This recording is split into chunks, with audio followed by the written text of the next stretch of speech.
Hi, I'm Jay, and in this video, I'm going to teach you how by using the 5 minutes reading time wisely and by understanding the task at the bottom of the case notes properly, you can dramatically boost your OET writing score.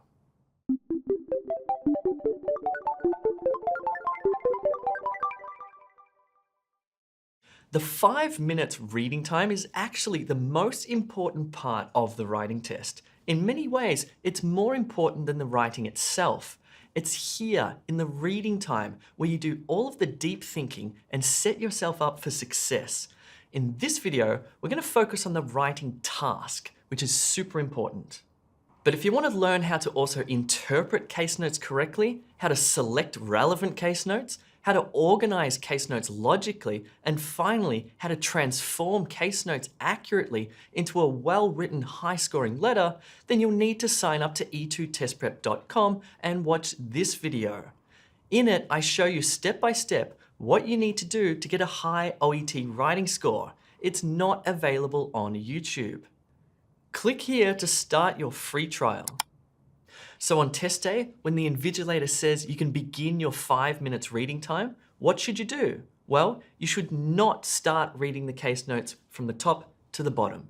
Instead, you should go straight to the bottom of the case notes and read the task.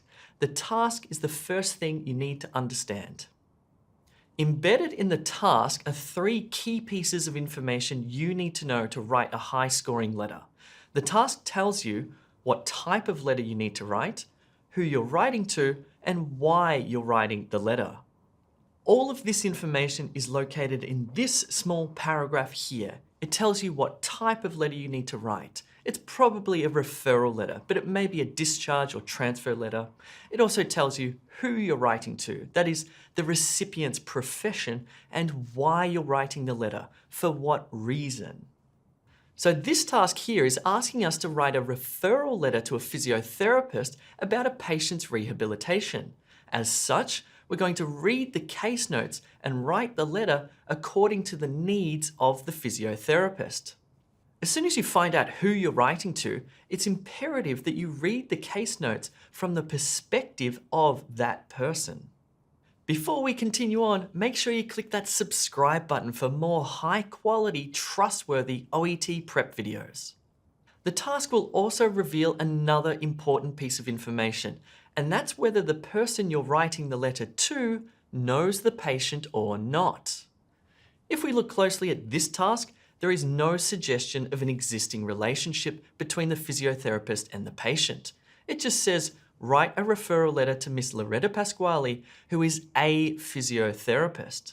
If, however, the task said write a referral letter to the patient's physiotherapist or something similar, then we can safely assume that the recipient, the physiotherapist, knows the patient and vice versa.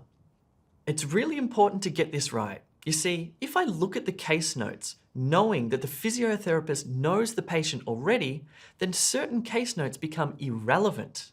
And conversely, if the physiotherapist does not know the patient, then all of a sudden some case notes gain relevance. Consider the medical history, for example. If the physiotherapist knows the patient already, then these case notes would lose relevance because we can assume the physiotherapist already knows this information. But what if the physiotherapist has never met the patient? That is, if I'm introducing the physiotherapist to the patient for the first time. Suddenly, the medical history gains relevance. A very common question OET students ask is, should I include the medical history or should I include the social history? As we've just seen, it depends on the profession of the recipient and whether the recipient knows the patient or not. There's no hard and fast answer for this. You need to read the task to determine this information and write flexibly. Okay, so as you can see, the task is super important. Let's just recap the information given in the task briefly. Read the task first to determine what type of letter you need to write, referral, discharge, or transfer, who you're writing to, that is the recipient's profession, why you're writing to them, the medical reason for the letter, and whether the recipient knows the patient or not.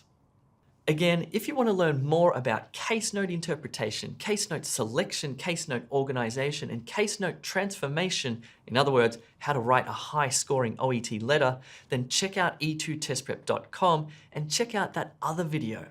My name is Jay, thanks for watching and good luck on your test.